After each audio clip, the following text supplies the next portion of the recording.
Hello student, मैं विवेक द्विवेदी आप सभी का अपने चैनल बीडी पाठशाला में आपका स्वागत करता हूं। और ये हमारा दूसरा वीडियो है ट्रायंगल चैप्टर का। पहला वीडियो हमने बनाया है जो कि आप लोगों ने देखा होगा। जो लोग नहीं देखे हैं उसको जाके देख लेना और वहाँ से थोड़ा सा और कॉन्सेप्ट आपका क्लियर हो जाएगा। ट्रायंगल चैप्टर बेसिकली बच्चों को टफ़ लगता है, लेकिन टफ़ नहीं है। टफ़ इन सेंस ये है, इसमें थोड़ा सा लॉजिकल चलता है, दिमाग में थोड़ा बेसिक्स नॉलेज को या कह लो आपको एक्स्ट्रा नॉलेज को थोड़ा लेके चलना पड़ता है। तो इसलिए उस एक्स्ट्रा नॉलेज के लिए आप पहला वीडियो देखना, वहाँ से आपको थोड़ा सा इन्फॉर्मेशन मिल जाएगा जो आपको क्वेश्चन को करने में हेल्प मिलेगा। यहाँ पर जो ट्रायंगल चैप्टर है, इस चैप्टर में हम लोग ट्रायंगल के कॉन्ग्रुएंसी को पढ़ेंगे कि कॉन्ग्रुएंसी कैसे कैसे करते हैं, जिसमें से हमने 5 क्राइटेरिया बताया था या 5 थ्योरम कह लो जिनको हम यूज़ करते हैं। उनमें से हम एक एक का डिस्कस करेंगे और उस डिस्कशन के बाद उससे रिलेटेड क्वेश्चंस को सॉल्व करेंगे और फिर फाइनली आएंगे एक्सरसाइज 1 पर। ठीक है, तो चलिए हम लोग स्टार्ट करते हैं। पहला हम लोग ने जो देखा था, अभी तक हमने किसी भी थ्योरम को डिस्कस नहीं किया है, तो हम लोग साइड एंगल साइड को पहले पढ़ेंगे, इससे रिलेटेड क्वेश्चन को देखेंगे। इसके बाद एंगल साइड एंगल को पढ़ेंगे और इसके रिलेटेड क्वेश्चन को देखेंगे। फिर साइड साइड साइड को पढ़ेंगे और इससे रिलेटेड क्वेश्चंस को देखेंगे। एंगल एंगल साइड, और या इसी को आप साइड एंगल एंगल भी बोल सकते हो। और फाइनल हमने RHS ये बात बताई थी। ठीक है, इन 5 को हम लोग डिस्कस करेंगे। इसके बाद आपके दिमाग में ये भी आ सकता है कि क्या साइड साइड एंगल या एंगल साइड साइड होता है, तो ये कभी भी नहीं होगा, ये होल्ड नहीं करेगा कॉन्ग्रुएंसी में। तो इसको हम लोग डिस्कस नहीं करेंगे क्योंकि इससे कॉन्ग्रुएंसी प्रूव नहीं होती है। अब हम एक एक करके डिस्कस करते हैं। पहले हम इसको डिस्कस करेंगे और इस पर बेस्ड क्वेश्चन को सॉल्व करेंगे। ठीक है, और जिन बच्चों को ट्रायंगल समझ में नहीं आया होगा क्लास में जहाँ भी पढ़ते होंगे, आप अगर इस वीडियो में भी नहीं समझ में आएगा तो आप कमेंट करके ज़रूर बताना कि आपको किस पॉइंट पर समझ में नहीं आ रहा है। वीडियो को लाइक करना, शेयर करना ज़्यादा से ज़्यादा लोगों को। तो चलिए हम स्टार्ट करते हैं। देखिए, साइड एंगल साइड जो कॉन्ग्रुएंसी रूल है वो क्या कहता है, two triangle are congruent if 2 sides and the included angle of one triangle are equal to the 2 sides and the included angle of the other triangle. इसका मतलब समझो कि जैसे ये 2 ट्रायंगल हैं, इस दोनों ट्रायंगल में अगर AB इस AB इक्वल टू PQ हो जाए, if AB equal to PQ हो जाए एंड एंगल ABC यानी angle B equal to angle Q के हो जाए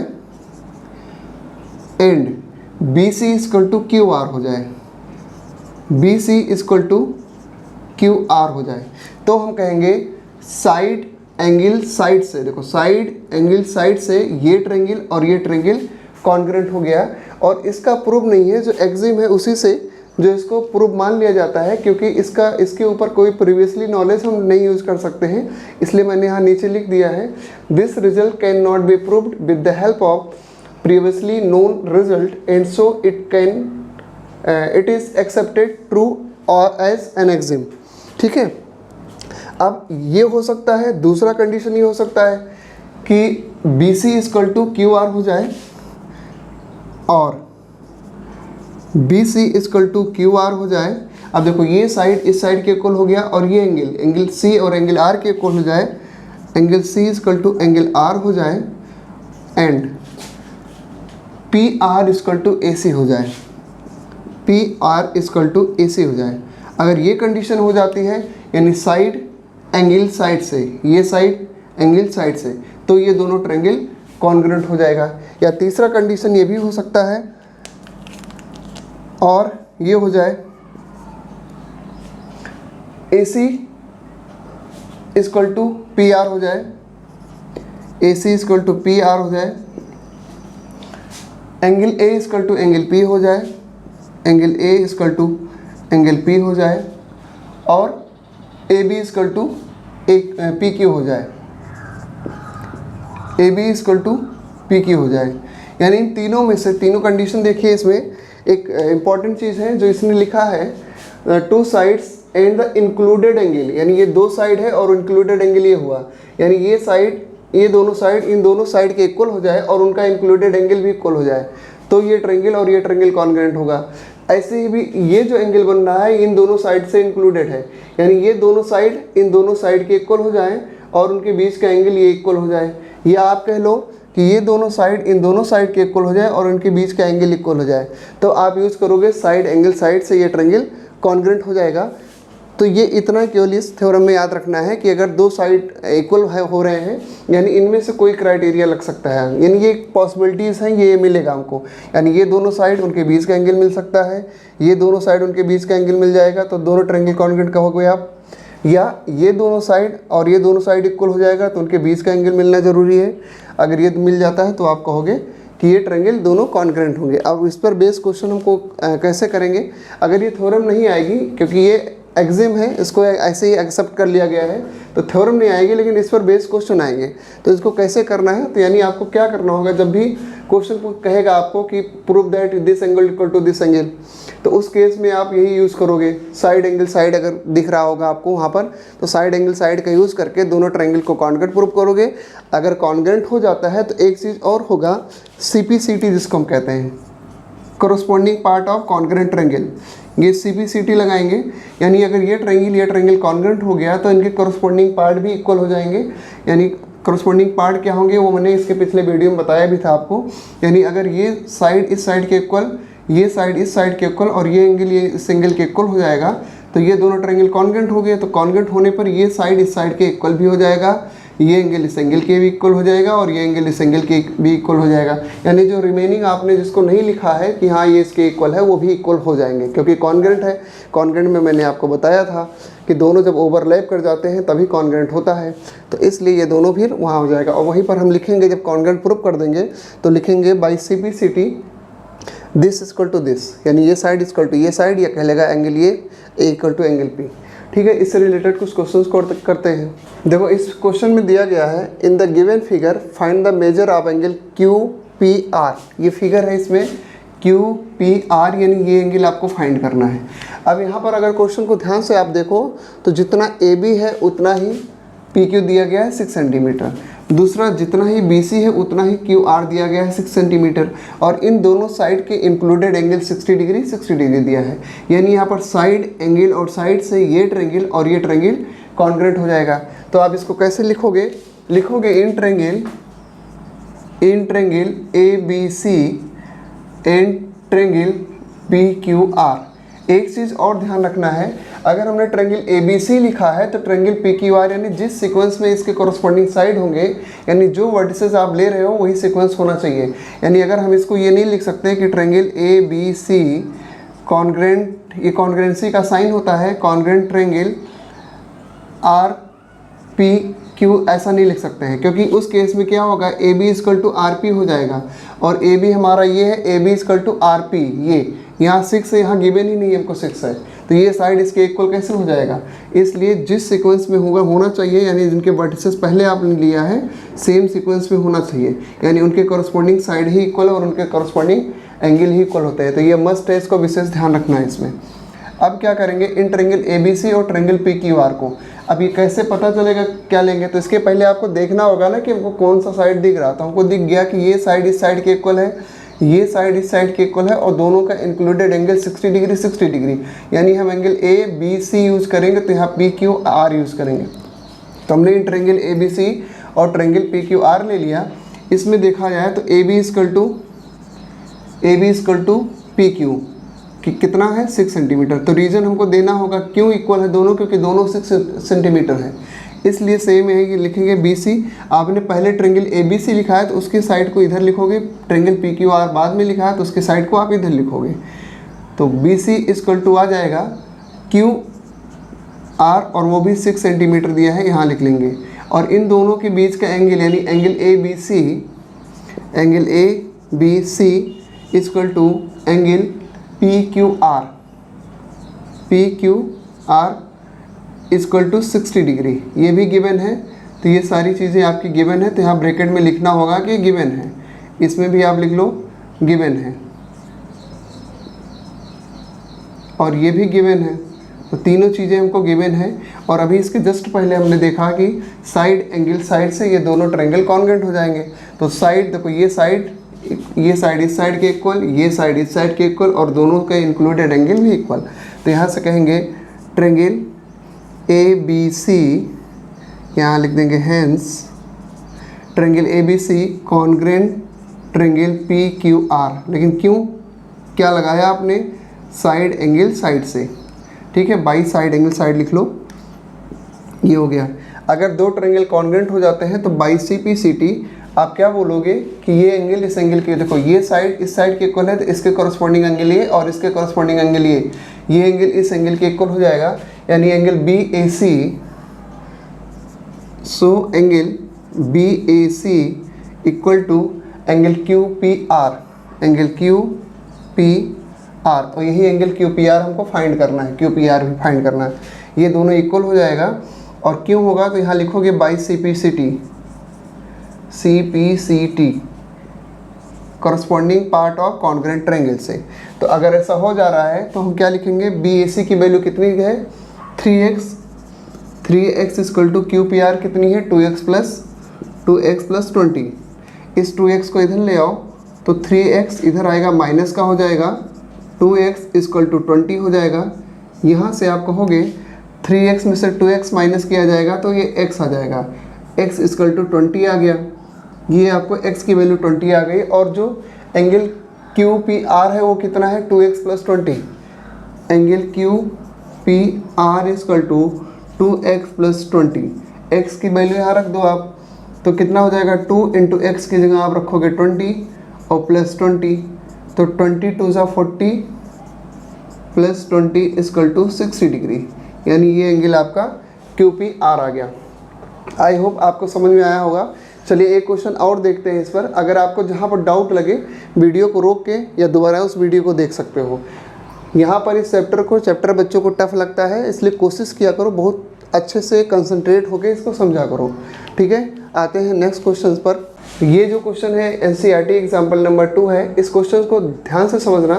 क्वेश्चन में बोला गया है AB is a line segment and line L is a perpendicular bisector of AB।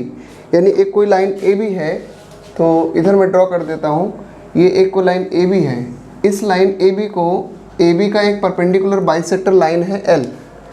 तो ये लाइन इसका परपेंडिकुलर का मतलब 90 डिग्री और बाइसेक्टर का मतलब इसके हाफ से पास हो रहा होगा, ये हो गया। ये इसका एक लाइन है, इस लाइन को हम नाम दे देते हैं L। If a point P lies on L, then show that P is equidistant from A and B। यानी एक कोई पॉइंट है, P इस लाइन पर कहीं पर लाई करेगा, यानी यहाँ पर भी हो सकता है, यहाँ भी हो सकता है, यहाँ पर भी हो सकता है, यानी कहीं पर भी हो सकता है।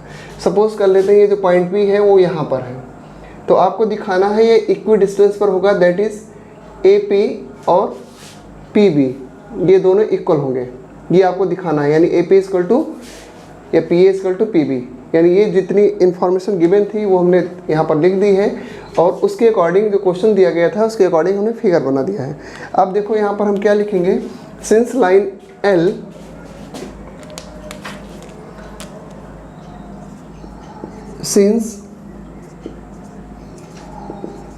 L bisect AB, so AC equal to, इस पॉइंट को हम C लेट कर लेते हैं, AC इक्वल टू BC। तो यहाँ क्यों ऐसा होगा, क्योंकि बाइसेक्ट कर रहा है, तो जितना ये होगा उतना ये होगा। दूसरा ये बोला है कि परपेंडिकुलर है, यानी 90 डिग्री फॉर्म करेगा। यहाँ से एंगल PA ये ले लेंगे, यहाँ पर बाइसेक्ट कर रहा है, तो अब हम दोनों ट्रायंगल ले लेते हैं। एक ट्रायंगल ले लेते हैं PCA और दूसरा ट्रायंगल ले लेते हैं PCB। इन ट्रायंगल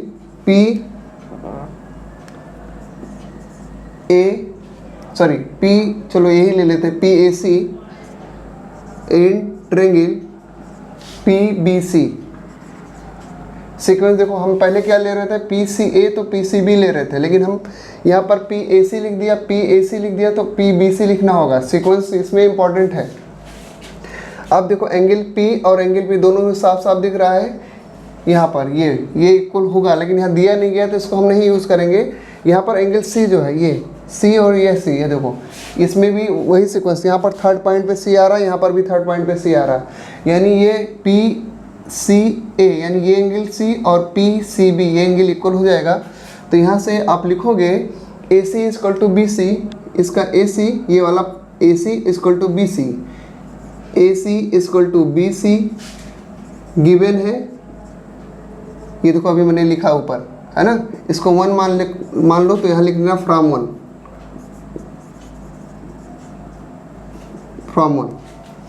इसके बाद जो PC लाइन है, जो लाइन LI है वो PC है, PC दोनों ही ट्रायंगल में कॉमन है। उससे पहले एंगल को लिख लेते हैं, तो angle ACP equal to angle ACP BCP equal to 90 degree. ठीक है, क्यों? क्योंकि जो PC है perpendicular bisector PC perpendicular to AB। ठीक है, ये जो PC है परपेंडिकुलर टू AB हो गया, इसलिए 90 डिग्री हो जाएगा। और दूसरा PC, यहाँ देखो ये PC और ये इधर PC, सीक्वेंस सेम रहेगा, PC इक्वल टू PC। क्यों ऐसा है? क्योंकि कॉमन है। ठीक है, ये हो गया। अब देखो साइड एंगल साइड से, साइड एंगल साइड से ट्रायंगल कौन सी? PAC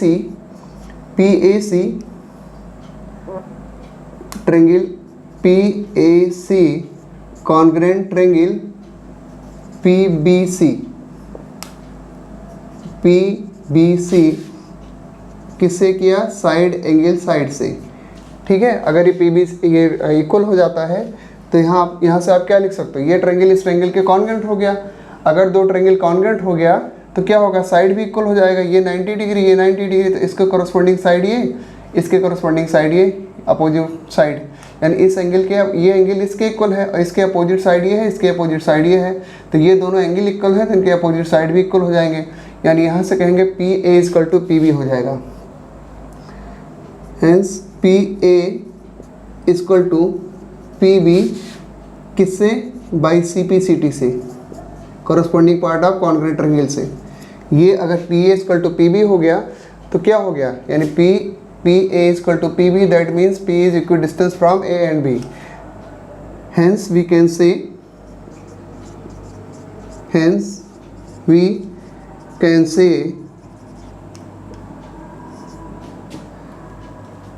P is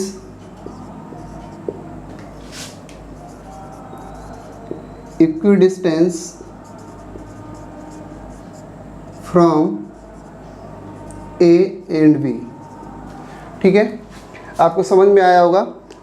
अगर जिस पॉइंट पर आपको समझ में नहीं आया हो, एक बार वीडियो को वहाँ पर फिर से समझना, रिपीट करके देख के समझना, और अगर तब भी नहीं आता है तो आप कमेंट करना। तो आते हैं नेक्स्ट क्वेश्चन पर। In the given figure AB perpendicular to BE, यहाँ फिगर दिया गया है AB perpendicular to BE and FE perpendicular to BE, वो भी BE पर परपेंडिकुलर है। परपेंडिकुलर मतलब ये 90 डिग्री हो गया। If BC equal to DE, BC equal to DE and AB equal to EF, AB equal to EF, then prove that triangle triangle ABD ये वाला ट्रायंगल और ट्रायंगल FEC ये दोनों ट्रायंगल कॉन्ग्रेंट होगा। ये हमको प्रूव करना है। अब इस फिगर में अगर देखा जाए, देखो आपको सीक्वेंस लिखने की ज़रूरत नहीं, जब सीक्वेंस लिखा हुआ मिल जाए प्रूव करने के लिए तो और इजी हो जाता है।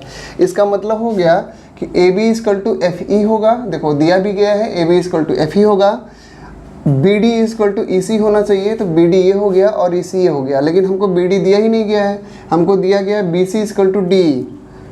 यहाँ BC equal to DE given है, तो BD हमको दिया ही नहीं गया है, इसलिए हमने देखो फिगर यहाँ पर अलग बना लिया। इस फिगर को ABD को, ABD और FEC को, इसको हम दोनों को अलग बना लिए हैं। ये जो हमने रेड कलर में किया है, इसमें ये वाला ट्रायंगल और ये वाला ट्रायंगल, देखो CD यहाँ पर, CD यहाँ पर, ये पूरा ट्रायंगल दोनों में कॉमन दिख रहा है। यानी अगर हम क्या करें, BC equal to DE given है, दोनों में CD ऐड कर दें तो BD इक्वल टू CE आ जाएगा, BD इक्वल टू CE आ जाएगा। ये परपेंडिकुलर इधर है तो ये एंगल इस एंगल के इक्वल हो जाएगा, तो साइड एंगल साइड से दोनों ट्रायंगल कॉन्ग्रेंट हो जाएंगे। अब लिखेंगे कैसे? तो जो ट्रायंगल है इस ट्रायंगल को जिसको प्रूव करना है, लिखेंगे in triangle A B D and triangle F E C, A B equal to F E. देखो ये A B equal to F E, A B equal to F E क्यों होगा? क्योंकि गिवन है। दूसरा angle A B D equal to angle F E C, angle A B D equal to angle F E C equal to 90 degree दिया गया है कि A B जो है perpendicular to A B perpendicular to B E, ये question में given है, and F E perpendicular to F E perpendicular to B E, ये गिवन है इसलिए 90 डिग्री होगा। इसके बाद देखो दिया गया है B C equal to D, question में दिया गया है B C equal to D E, तो B C equal to D E. अब क्या करें, इन दोनों में ही सी डी, ये जो रेड पार्ट हमने अलग अलग किया, अगर सी डी इक्वल टू दोनों में सी डी ऐड कर दें, adding C D both side, यानी B C plus C D इधर ऐड किया है तो इस साइड भी ऐड करेंगे D E plus C D, यानी ये सी डी और ये सी डी दोनों साइड हमने बी सी और डी में ऐड कर दिया। अब B C plus C D, देखो B C plus C D मिल के बन जाएगा B D, C D E plus C D मिल के बन जाएगा सी ई। तो यहाँ से हो जाएगा, ये हो जाएगा बी डी इक्वल टू सी ई, ये हो गया। तो आपको मिल गया, ये साइड मिल गया, ये एंगल मिल गया, ये साइड मिल गया, ठीक है। तो यहाँ से हो जाएगा triangle A B D congruent triangle F E C, किससे? साइड एंगल साइड से। केवल इतना प्रूव करना था, बहुत ईजी था। इस चैप्टर में विशेष ध्यान रखना कि कोई चीज़ अगर इक्वल हम कर रहे हैं या हो रहा है तो कहाँ से हो रहा हो, क्यों हो रहा है। अगर ये नहीं आपको याद रहेगा कि क्यों आप कर रहे हो या नहीं लिख पाओगे तो समझ में नहीं आएगा आपको कुछ भी।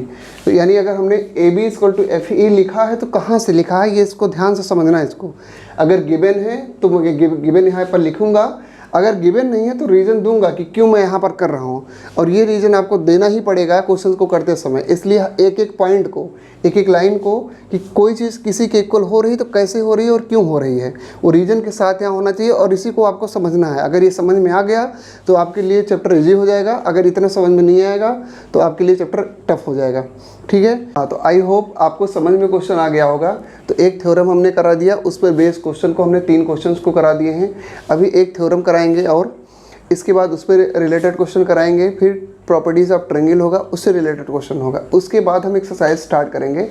अगर आपको ये समझ में नहीं आया होगा तो एक बार दोबारा देखना, थोड़ी बेसिक चीज़ें और आपको बेसिक नॉलेज को कह लो, प्रीवियस नॉलेज को गेन करने के लिए इसका पिछला वाला वीडियो देख लेना, वहाँ से आपको थोड़ा सा और क्लियरिटी आ जाएगी। अगर आपको ये समझ में नहीं आया होगा तो पिछला वीडियो देखना, इसके बाद फिर से इसको रिपीट करना। अगर जहाँ जहाँ समझ में नहीं आया आप कमेंट करना, कमेंट करके बताना कि कौन से पॉइंट को आपको समझ में नहीं आया है। यदि आपको लेक्चर अच्छा लगा हो तो लाइक करिए, सब्सक्राइब करिए और ज़्यादा से ज़्यादा लोगों को शेयर करिए। मिलते हैं नेक्स्ट वीडियो में, तब तक के लिए बाय बाय।